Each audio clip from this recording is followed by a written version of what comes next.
Welcome. My name is Matt, and I'm dyslexic, yet I've built a $2 million plus per year writing business. And in this video, I'm going to explain how. So, I'm someone who can't write a paragraph without spell check. I failed high school English. Almost every newsletter that I've published to tens of thousands of subscribers has had typos. It's not something I'm proud of, but it's the reality of what I do. But this hasn't stopped me from building a over $2 million per year business on the back of written words. If you're new here, my name is Matt. I'm the founder of Grow Letter, and we help people start and build media companies. And our business does over $300,000 in revenue per month and growing. It feels crazy saying that, but it's true. Over 1 million people have read my content on social media. 2,000 plus people have sent me money because of stuff that I write. And over 50,000 people subscribe to my newsletter to read my words. My entire career is basically built on one skill. That skill is copywriting, basically. That means writing persuasive words, whether it's in a newsletter, social post, sales page, or a script for a YouTube video or webinar. It's kind of a strange skill for someone who can't read or write correctly, but I found that my weakness in that is a strength because I'm forced to write simple and persuasive words. So the reason I'm making this video is because if you're someone who's insecure about your writing and grammar, whether you're dyslexic or not, I don't want that to stop you from publishing.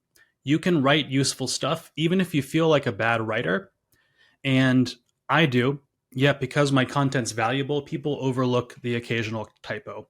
And I'm going to show you how. These are my 12 rules for writing useful stuff, even if you feel like a bad writer. Now, the first rule that I follow is to read fiction.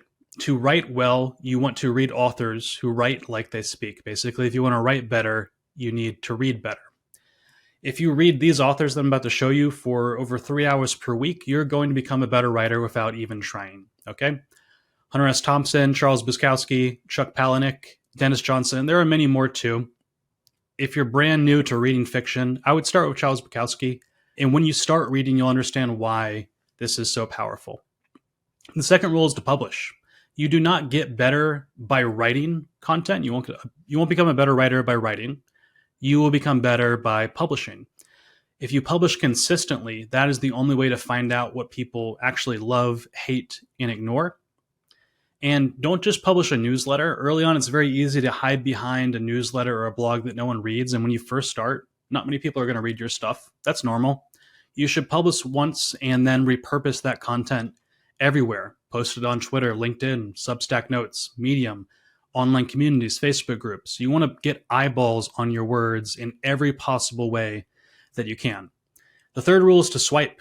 You should find great writers and create a spreadsheet with 10, 20 plus writers that you enjoy and you think are great, and then add a link to their newsletter, their blog, their social accounts, their best posts, their best ideas, their best hooks. Take their best stuff and apply it to what you do, but then make it different or better. There's a difference between swiping and stealing. Swiping is using that content as inspiration for stuff that you write and publish, and stealing is just copying word for word. You need to do it the right way. The fourth rule is to study copywriting and persuasion. This is probably the most powerful thing you can do to become a better writer and to make more money online. I'm not going to go into how to do that now, but I'm going to tell you how I learned copywriting and persuasion. Read these books in order, then reread them. After that, you're going to know more about how to write words that sell than 99.9% of people. I'm not exaggerating when I say that. That's how powerful these books are. So you can pause the video here, write these down, buy them, get them online for free, read, and then learn. The fifth rule is to write for one person. And I mean just one. That could be a friend of yours, a client, an employee, a reader that you know, or even your past self. You can use different people as needed. So maybe one post is for a friend, one is for a client, etc. And when you do this, you're going to solve that person's exact problem. And what is personal is also universal. The problems that one person has are likely problems that most of your audience will have too. The sixth rule I have is to actually do stuff and then write about it. Do or learn something interesting, then publish it. It's harder, but it always works. Your writing is going to be based on real world experience, and that's going to make it more effective. The seventh rule is to have good taste. Be opinionated. People read your content for your take on whatever you're writing about. And don't be afraid to share your take and your opinion. Nobody really cares about the things that you do not have strong opinions on. When picking what to write or curate, you should use your gut. If it's important, share it. If it's not, just discard it. Even if everybody else is talking about that thing, if it's not a good fit for you, if you don't think it's valuable, don't write about it. Rule number 8, do not hit publish unless you're afraid. I learned this from James Altucher. He's one of my writing mentors. He says, if you're not afraid of what you are about to put into the world, then chances are it's been said or written before. When you take chances, even if they don't work out, you are starting to build your real voice. I was afraid to publish all of my most viewed content, newsletters, social posts, YouTube videos, etc. I was very nervous because I could see how they were controversial. This rule never failed me, and this does mean that your writing is going to be controversial, and that's a good thing. Think about how people will feel after they read it. That's rule number 9. My goal with every newsletter is to make readers feel like they learned something actionable that they could use to grow their business. Basically, one golden nugget, whether it's a YouTube video, newsletter, social post, etc. That's my goal. That's what I want people to feel like. That is why in my newsletter I have curations and I have original content. So if my original content flops, at least maybe one of the curations will be valuable. And if readers walk away with value, then they're going to come back the next time. The 10th rule is to beg for feedback. The only way to know when your writing is good is when people actually tell you that it's good and that it helped them. Don't expect feedback to magically appear. You do need to ask for it. That's the key part of this. So here are different ways you can ask for feedback, whether you're publishing a newsletter or something else. So if you have a newsletter, every newsletter should have a poll. Every newsletter should ask readers to reply. You can send a survey with multiple choice questions to your newsletter subscribers. You can set up a call with readers who reply and respond to your surveys or reply to your social post. You can ask readers or followers or just people that you know what they actually need help with, and then write content in response to that reader's question or problem.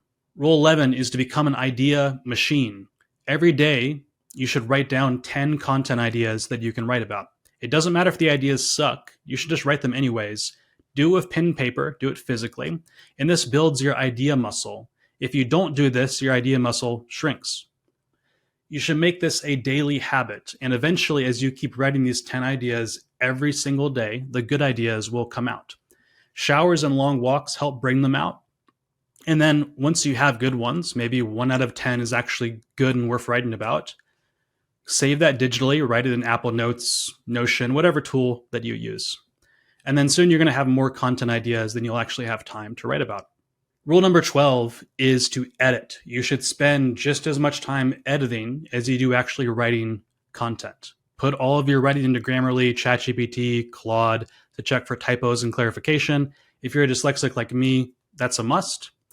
Then, if you can, sleep on it. So don't write and publish the same day. Sleep on it.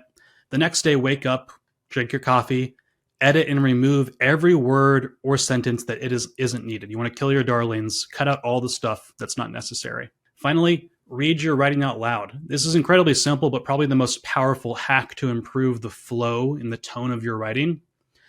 Does it sound like you speak? Does it flow? Which parts do you get hung up on? You should fix those, then publish. That's it. Those are my 12 rules. And good writing is definitely hard, especially if you're dyslexic like me or you just don't have a background in it. But it applies to everything in your business and your life. Thinking, speaking, marketing, sales, and more. And it's worth getting better at. So what I'm trying to say is don't let the insecurities stop you. If you have something new important to share, you are a writer. That's it. I hope this video was helpful to you who have the same challenges that I do. If you like this and you like to start a newsletter to build your own writing business, in the link in the description below, you can get my guide on how to start a profitable newsletter and get your first 1,000 subscribers in 30 days. That's all.